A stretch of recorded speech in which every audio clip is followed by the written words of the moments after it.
นี้ผมชื่อป้อนนันตันดวงมณีอายุ70 ปีจะได้แสดงพระธรรมเทศนาพระไตรปิฎกเล่มที่4เรื่องตะสุตตะละสูตรผูกที่2ต่อไปฉะนั้นขอเรียนเชิญบรรดาผู้สดับรับฟังพระธรรมเทศนาทั้งหลายรับฟังได้แล้วณบัดนี้นะโม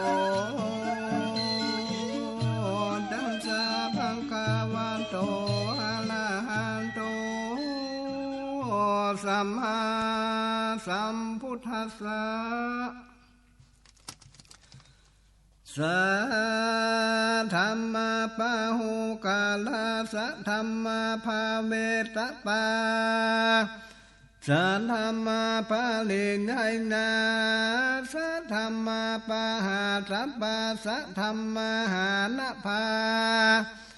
กิญญาสะกิญญาสัมมาวิเทปัจฉิญญาสัมมาตุปาทิวิญญาสัทธัมมาอุปาเทธาดาปาธัมมาอาภิญญาณธัมมาสัจจิกาตปาคิสาธโมฟังราชาผู้เล่นจันดังหลายผู้มาหมายเอาขอเอานิพพานเป็นที่เปิงเพื่อเหือมุดจากกิเลสและตัณหาตัวเขาโสที่สุดแห่งโตขามโอบาทสงสารจงพากันฟังยังหือที่แจ้งจักได้พาญาณเลิศล้นดังพาตาสาพลก่าวเทศกีฬาดังจังโลมานี้เป็นกรรมแห่งมานันเธอเห็นเจ้าเมื่อสังกายนาธรรมหัวตีวันนั้นแลนำดานธรรมเทศนาสาตาสุตตะละสูตรมันถึงผูกทนสองดังมหาสาลิโมเทนเจ้าเมสาจนานันและสัทธัมมาปะหุกาลาดูกาลาภิกขุทั้งหลายธรรมตั้ง6อันมีอุปการะมากนางธรรมตั้ง6อันควรจำเริญธรรมตั้ง6อันควรกำหนดรู้ธรรมตั้ง6อันแขวนละธรรมตั้ง6อันเป็นไปส่วนวาดตั้งเสื่อมธรรมตั้ง6เป็นไปส่วนเฮือจำเริญธรรมตั้ง6รู้ได้ยากธรรมตั้ง6วันเฮือเกิดขึ้นธรรมตั้ง6ควรกันทำเมื่อแจ้งธรรมตั้ง6อันมีอุปการะอันยิ่งเป็นอันใดคือว่าศาลานิยธรรม6ประการพิโคในศาสนานี้แน่เข้าทางว่าเข้าไปทางกายธรรมประกอบด้วยเมตตาในเพื่อนสหพรหมจารีต่างหลายต่อหน้าและรับหลังอันนี้ตรีลักแลกาลาวาขบย้ำแยงบ่ผิดมองใจกันเป็นอันเพื่อความพร้อมเพียงกันเพื่อความเป็นอันหนึ่งอันเดียวกันและภิกขุทั้งหลายเข้าไปตั้งวาจีกรรมประกอบด้วยเมตตาในเพื่อนสหพรหมจารีตั้งหลายตั้งตอนหาแดนทับหลังอันนี้ก็เป็นศาลานิยธรรมกันตามมือเป็นที่หลักและยำแยงเพื่อบ่ฮือพิษเพียงกันเพื่อความพร้อมเพียงกันเพื่อความเป็นอันหนึ่งอันเดียวกันเพกุลตั้งหลายเข้าไปตั้งมโนกรรมประกอบไปโดยเมตตาในเพื่อนสหพรหมจารีตั้งหลายตั้งตอนหาแดดรับหลังแม่นอันนี้ก็เป็นศาลานิยธรรมกันทำมือเป็นที่ลากาลวะยำแยงซึ่งกันบันเป็นไปเพื่อความช่วยเหลือกันเพื่อความอันพร้อมเพียงกันเพื่อความเป็นอันหนึ่งอันเดียวกันและแถมข้อหนึ่งภิกขุย่อมแบ่งปันลาภ อันเป็นทานได้มาโดยธรรมโดยแม่ที่สุดอาหารอันอยู่ในบาก็แบ่งปันเพื่อนเพกุโดยการแม่นอันนี้ก็เป็นสารานิยธรรมกันจำเป็นที่หลักแลกะลาวาคำย้ำแยงเพื่อความบ่ผิดยังกันเพื่อความเป็นอันหนึ่งอันเดียวกันแถมข้อหนึ่งแล้วเพกูผู้มีศีลเสมอกันกับทั้งเพื่อนบ้านผู้เพกูทั้งหลายบ่ต่อตั้งต่อหน้าและรับหลังในศีลนั้นบ่ขาดบ่ตาลุบ่ด่างบ่พ้อยเป็นไตอันมินโยมินญาณมินโยโซนทั้งหลายสักเจิญและตัณหาและผิดผีก็บ่ได้กันตามแล้วน่าอ่านเป็นไปเพื่อสมาธิแม่นอันนี้ก็เป็นสารานิยธรรมอันกันตามเป็นตรีเลิกและกาลวะคบย้ำแยงเป็นไปเพื่อความช่วยเหลือกันเพื่อความบ่ผิดเพียงกันเพื่อความพร้อมเพียงกันเพื่อความเป็นอันหนึ่งอันเดียวกันพาเสดจักออกมาไปจากภพจากเป็นปฏิบัติตามเพื่อความศีลไปแห่งทุกอันชอบแม่นนั้นมีเป็นสารานิยธรรมมันกันจำเป็นที่หลักและการละวะเพื่อบ่ผิดเพียงกันเพื่อความพร้อมเพียงกันเพื่อความเป็นอันหนึ่งอันเดียวกันทำต่างหูประการนิวประการละอันมากและทำต่างหลายหูประการอันควรจำเลินเป็นอันใดคือบาอนุสติทานหกอันได้แก่การละนึกถึงคุณพระพุทธเจ้าละนึกถึงคุณพระธรรมและละนึกถึงคุณพระสังฆเจ้าละนึกถึงคุณศีลของตนละนึกถึงทานที่ตนเคยได้ทานและละนึกถึงคุณที่การทำเป็นเทวดาทำทั้งหลายหกประการควรจำเลินแลท่านทั้งหลายหกประการที่ควรกำนัดโลหากอันใดคือว่าอารัญญตานาทั้งหกอันนี้ในตัวได้แก่อาญตนาคือตาและกาญาตานาหรือคือหูและอาญาตานะคือรูดังและอาญาตานะคือลิ้นอาญาตานาคือกายและอาญาตานะคือใจทำต่างหกก็ควรกำหนดรู้แลทำต่างหกอันควรแลละเป็นอันใดคือมาตัณหาหกหมู่อันใดแก่ตัณหาในรูป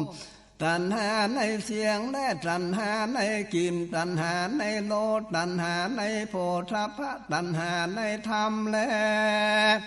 ท่านทั้งหลายหกอันนี้ควรและทำทั้งหกอันเป็นไปในส่วนข้างเสื่อมอันใด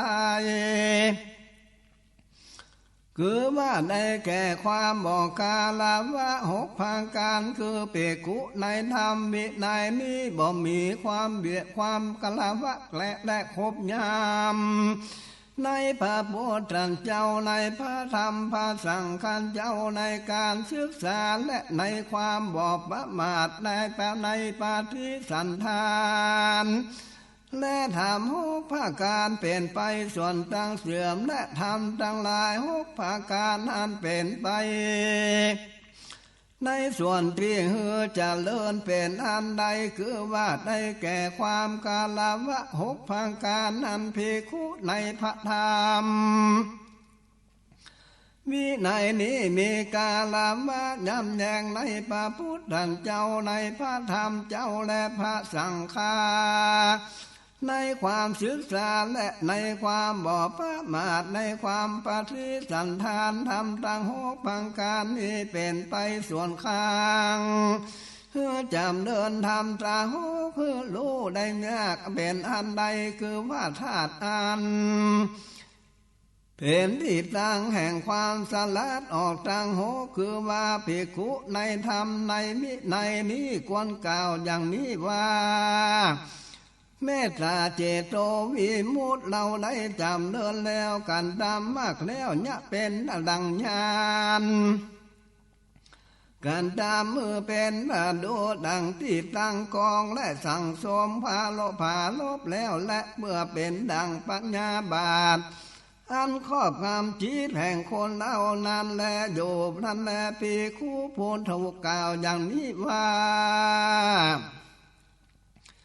ท่านอย่าได้อูผู้อย่างนี้ท่านผู้มีอายุได้กล่าวอย่างนี้อย่าได้กล่าวติเตียนพระพุทธเจ้ากล่าวคำติเตียนพระพุทธเจ้าบ่ดีแต่และพระพุทธเจ้าบ่ได้สลัดอย่างนี้ข้อนี้บ่ใจฐานะและบ่ใจโอกาสว่าเมื่อเมตตาเจโตวิมุตติเพียงโกจำเลินแล้วกันตามมาเนื้อกันตามเป็นดังยานกันตามเป็นดุปันดุลจาที่ตั้งและคล่องแล้วสั่งสงและผ่าลบดีแล้วและเมื่อเป็นดังดังนี้พยาบาทจักครอบคำจิตแห่งภิกขุนานตั้งอยู่หรืออันนี้บ่อนใจฐานะที่บังเกิดนี้ใดโดยเหตุเจนโตวิมุตตินี้เป็นปีสลัดออกแห่งปัญญาบาทอันแลภิกขุทั้งหลายในธรรมวินัยนี้ควรกล่าวอย่างนี้แลกรุณาเจนโตเวมุตตินั้นได้จำเดินและผ่าลบดีแล้วและเมื่อเป็นดังนี้วิหิงสาครอบงามจิตแห่งคนแห่งเราทางอยู่ภิกขุนั้นย่อมถูกกล่าวอย่างนี้บ้าต้านอย่าได้กล่าวอย่างนี้เลยท่านผู้มีอายุอย่าได้กล่าวอย่างนี้อย่าติใดติเตียนพระพุทธเจ้าการติเตียนพระพุทธเจ้าบ่ดีแลโดยเหตุพระพุทธเจ้าบ่ได้ฐานะอย่างนี้อันนี้บ่ใจฐานะบ่ใจโอกาสกรรมที่ว่าเมื่อขะโดนนาเจโตวิมุตติอันภิกขุจำเลินปั๊มเป่งแล้วผ่าลบดีแล้ว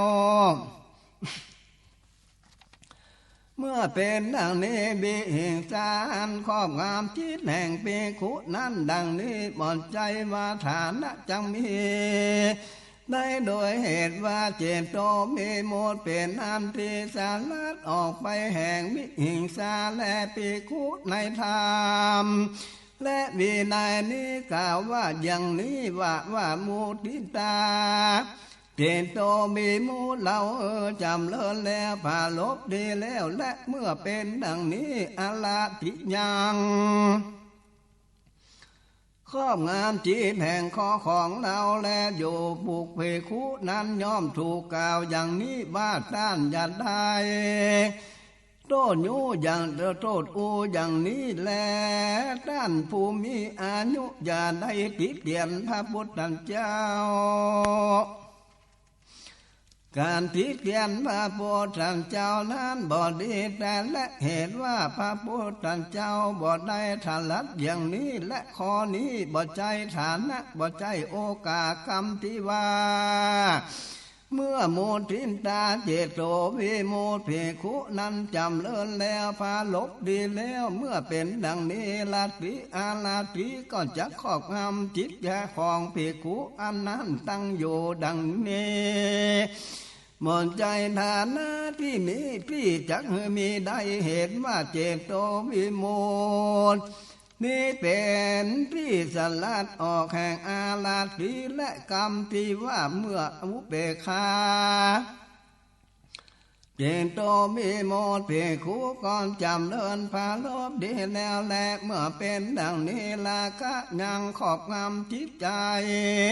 ของภิกขุนั้นอยู่ดังนี้นั้นบ่ใจฐานะที่จักมีได้โดยว่าอุเบกขาเจโตวิมุตติเป็นที่สลัดออกไป แห่งลากาภิกขุทั้งหลายในธรรมและบินัยควรกล่าวอย่างนี้ว่าเจโตวิมุตติอันหานิมิตบ่ได้เราได้จำเลื่อนแล้วผ่าลบดีแล้วเมื่อเป็นดังนี้วิญญาณของเราย่อมไปตามนิมิตภิกขุทั้งหลายควรถูกกล่าวอย่างนี้ว่าท่านอย่าได้อูผู้อย่างนี้อย่าได้ผิดเตียนพระพุทธเจ้าการผิดเตียนพระพุทธเจ้านั้นบ่ดีเลยพระพุทธเจ้าบ่ได้ฐานะอย่างนี้ข้อนี้บ่ใจฐานะบ่ใจโอกาสกรรมที่ว่าเมื่อเจโตมีโมดอันหานิมิตบ่ได้ภิกขุก็จะหือจำเดินและพาลบดีแล้วเมื่อเป็นดังนี้วิญญาณของภิกขุจังไปตามนิมิตดังนี้บ่ใจฐานะที่กักมีได้โดยเหตุมาเจโตมีโมดอันหานิมิตบ่ได้นี่เป็นปีสลัดออกแห่งนี้เมนตั้งลานะภิกขุในธรรมและบินัยนี้ควรกล่าวอย่างนี้ว่าเราย่อมบ่ตามหันและว่าอันเมื่อเราปราศจากความยึดถือว่าเรามีอยู่แล้วเรานี้มีอยู่และเมื่อเป็นดังนี้ลูกศร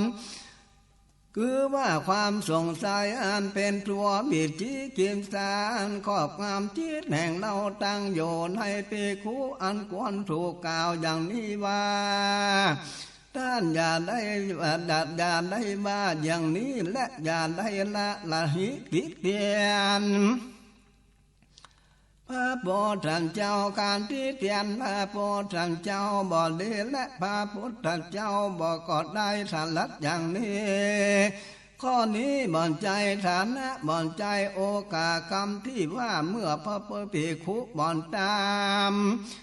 หันว่าเมื่อปราศจากความยึดถือว่าเรามีอยู่แล้วเรานี้มีอยู่แล้วเมื่อเป็นดังอันลูกศรคือว่าความสงสัยอันเป็นตัวมิจฉิจิมสารครอบงำจิตของภิกขุนั้นตั้งอยู่อย่างนี้นานบ่อนใจฐานะที่มีจักมีเปลวเหตุว่าความทอนขึ้นเสียนเชิงอาคารนี่นามีนามานะหือเป็นที่สลัดออกแห่งลูกศรคือความสนภัยนั่นเป็นตัววิจิกิมสารธรรมทั้งสองเหล่านี้รู้ได้ยากธรรมทั้งหลายสองประการควรนึกเกิดขึ้นเป็นอันใดคือว่าธรรมเป็นเครื่องอันเนื่องสองอย่างคือภิกขุในธรรมแลวินัยนี้หันรูปโดยตาเลี้ยวบ่ดีใจบ่เสียใจเป็นผู้วางเฉยมีศาสติสัมปชัญญะรู้แล้วฟังเสียงโดยหูแล้วบ่ยินดีบ่ดีใจบ่เสียใจเป็นผู้วางเฉยมีสติสัมปชัญญะอยู่และตั้งได้กินก็ดีก็บ่ดีใจบ่เสียใจเป็นผู้วางเฉยมีสติสัมปชัญญะและได้ลิ้มรสโดยลิ้น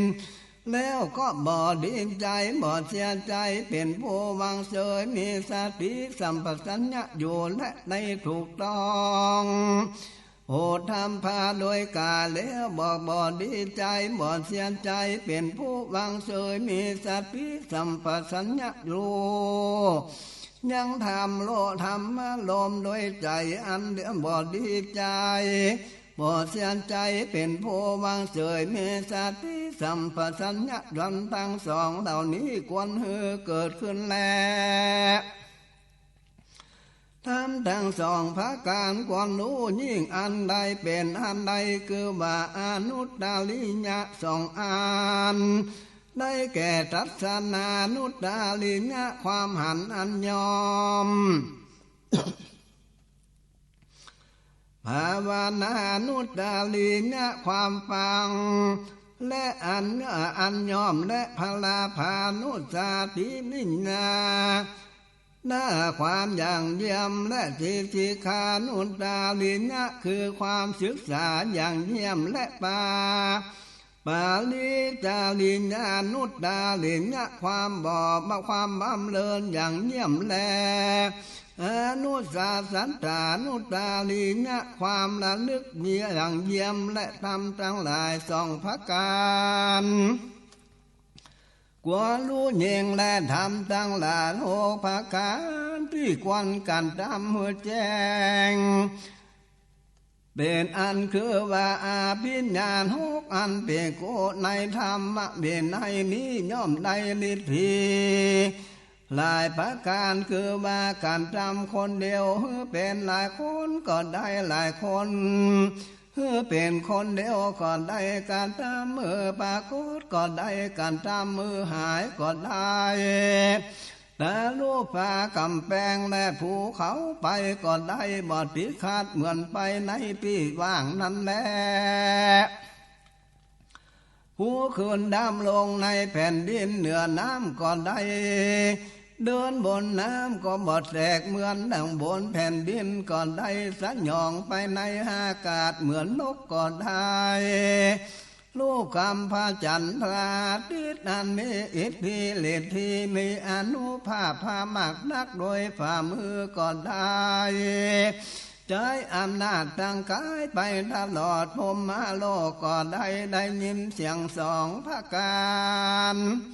คือว่าเสียงทิพย์และเสียงมนุษย์ดังอยู่ไกลและไกลโดยอำนาจปิบาโสตะอันบริสุทธิ์และละลองดวงล่วงสู่ของมนุษย์จางลาและย่อมกำโนดโลในใจของสัตว์ของผู้กละผู้อื่นโดยใจคือมีจิตมีราคะบอกก็รู้ว่าจิตมีราคะหรือว่าจิตปราศจากราคะก็รู้ว่าจิตปราศจากราคะจิตมีโทสะก็รู้ว่าจิตมีโทสะจิตปราศจากโทสะก็รู้ว่าจิตปราศจากโทสะจิตมีโมหะก็รู้ว่าจิตมีโมหะจิตปราศจากโมหะก็รู้ว่าจิตปราศจากโมหะจิตหดหู่ก็รู้ว่าจิตหดหู่จิตฟุ้งซ่านก็รู้ว่าจิตฟุ้งซ่านแลจิตเป็นมโหไม่มีเป็นมโหโคตคือว่าจิตเป็นใหญ่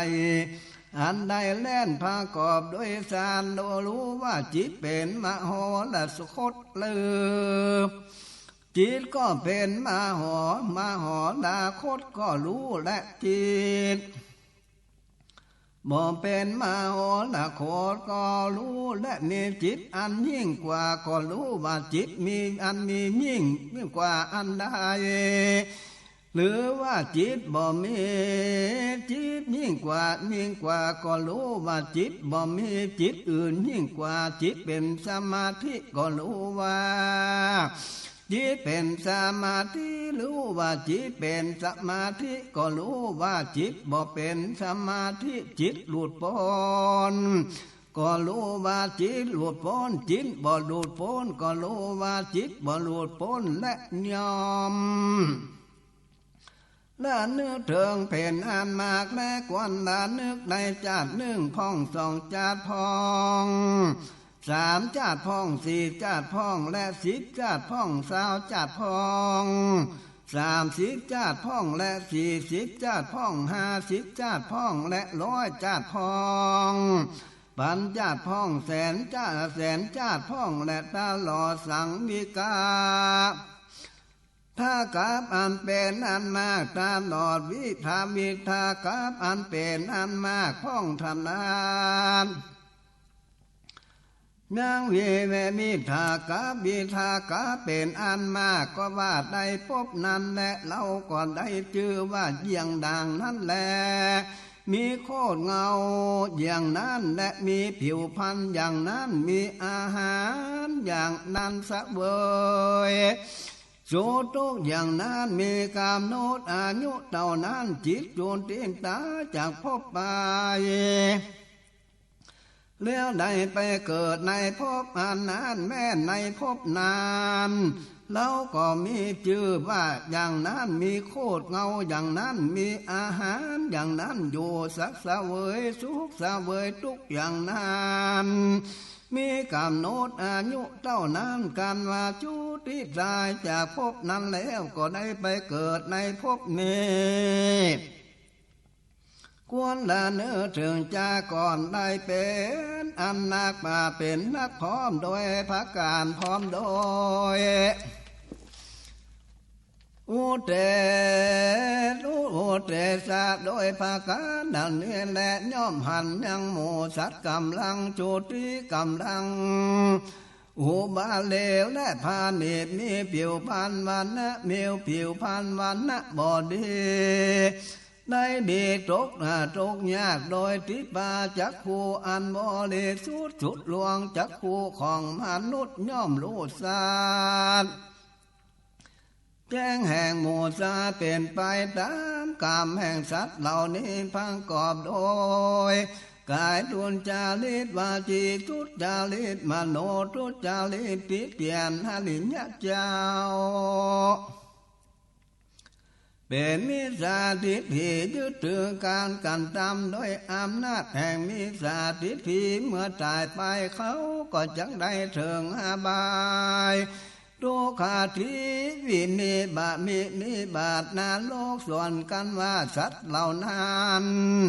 พากอบโดยกายสุนจาริตมาจีสุจาริตมโนสุจาริตมติเตียนหลิญญาเจ้าเป็นสัมมาทิฏฐิยึดถือการกำหนดโดยอำนาจสัมมาทิฏฐิเมื่อตายไปแล้วเขาก่อนจังได้เข้าถึงโลกส่วนดังนี้แลเขาย่อมหันหมู่สันติกำลังจุติกำลังอุบัติเลวและปานนิดมีผิวพรรณวันบอดี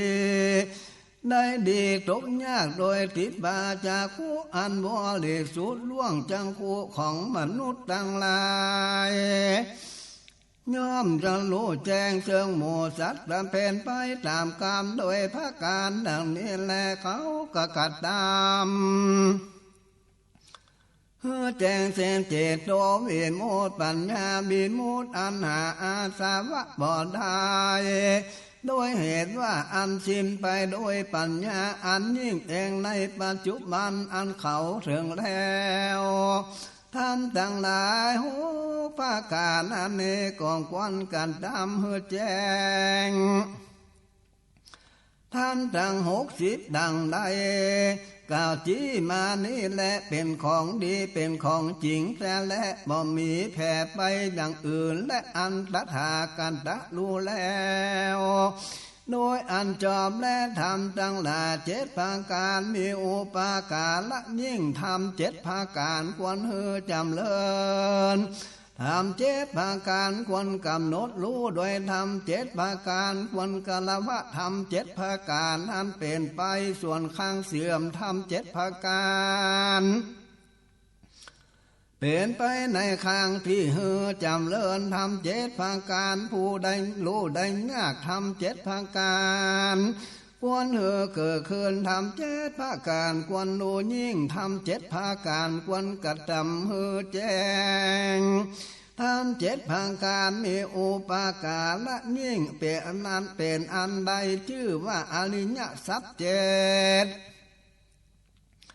อันใดแก่ทรัพย์คือว่าศรัทธาศีลหิริโอตตัมปาสุตตะจาคะปัญญา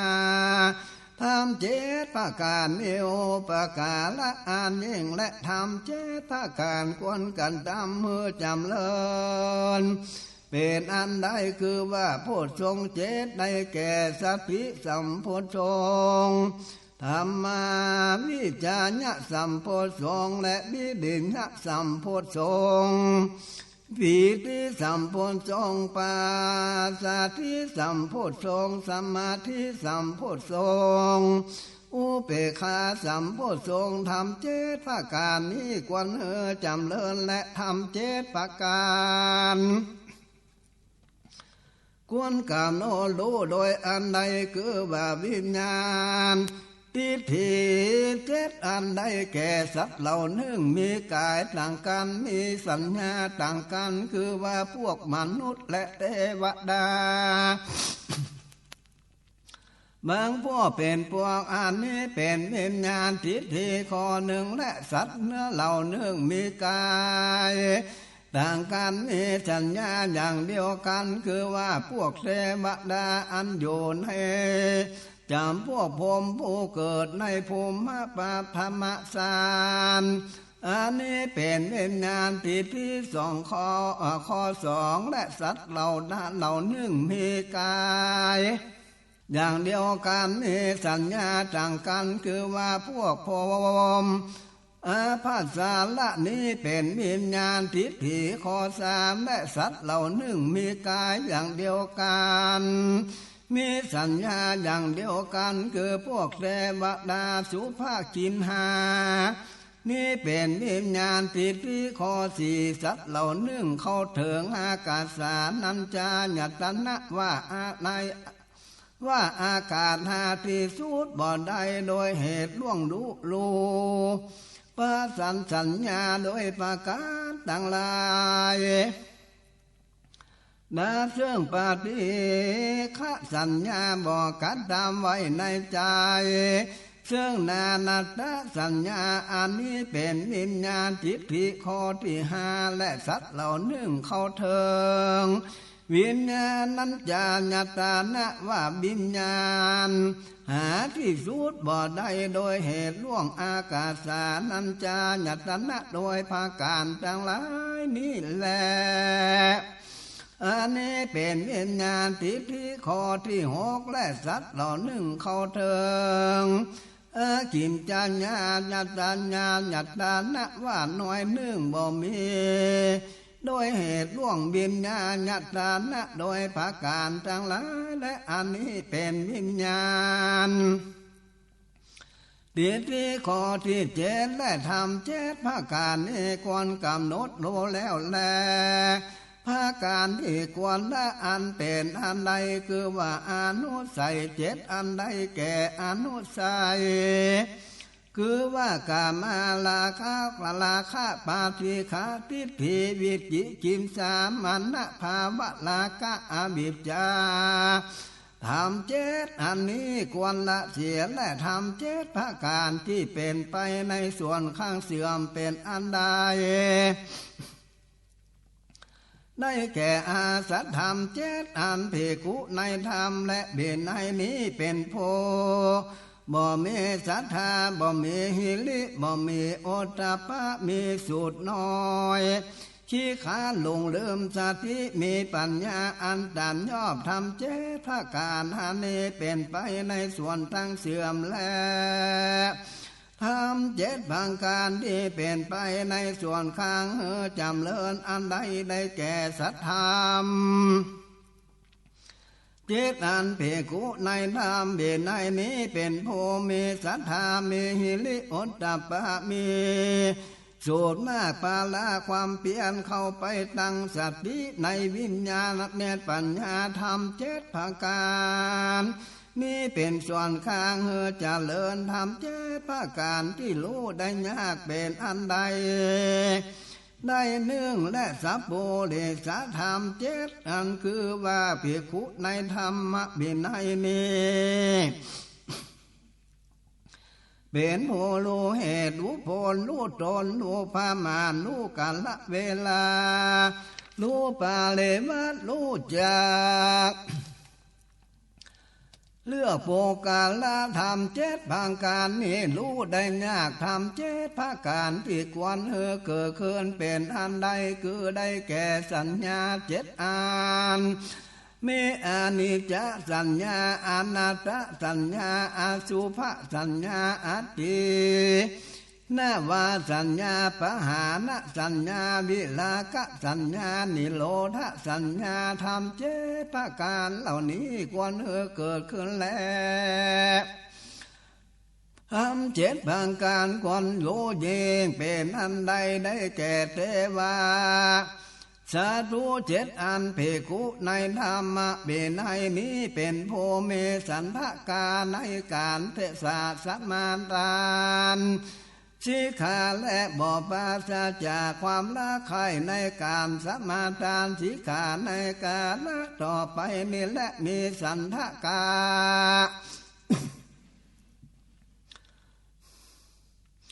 ในการพิจารณาธรรมบ่ปราศจากความลักแล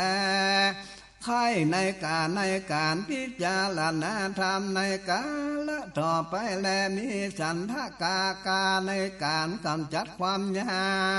กและบ่ปราศจากความละใครในกาละกำจัดความอยากในกาละต่อไปมีสันทกาในการหลีกออกเล่นอยู่และบ่ปราศจากความละใครในการหลีกออกเล่นอยู่ในกาลต่อไปและนิสันทกาในการผลบความเปลี่ยนแล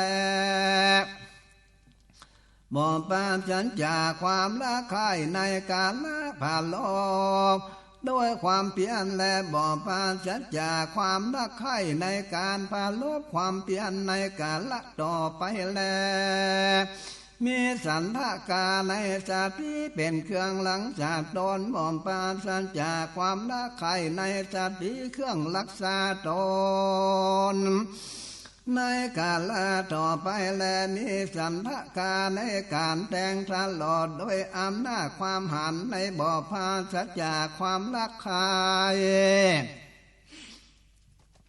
ในการแต่งตลอดได้อำนาจความหันในการละต่อไปและทำตั้งหลายเจตภาการนี้ควรรู้ยิ่งและทำเจตภาการที่ควรกันจำแจ้งเป็นอันใดได้แก่กำลังของข้าพระขีณาโสบเจตคือว่าสังขารทั้งหลายอันภิกขุผู้มีขีณาศพในธรรมวินัยนี้หันดีแล้วโดยความเป็นของบ่เที่ยงอัปโดยปัญญาอันชอบเป็นที่ภิกขุผู้มีขีณาศพหันดีแล้ว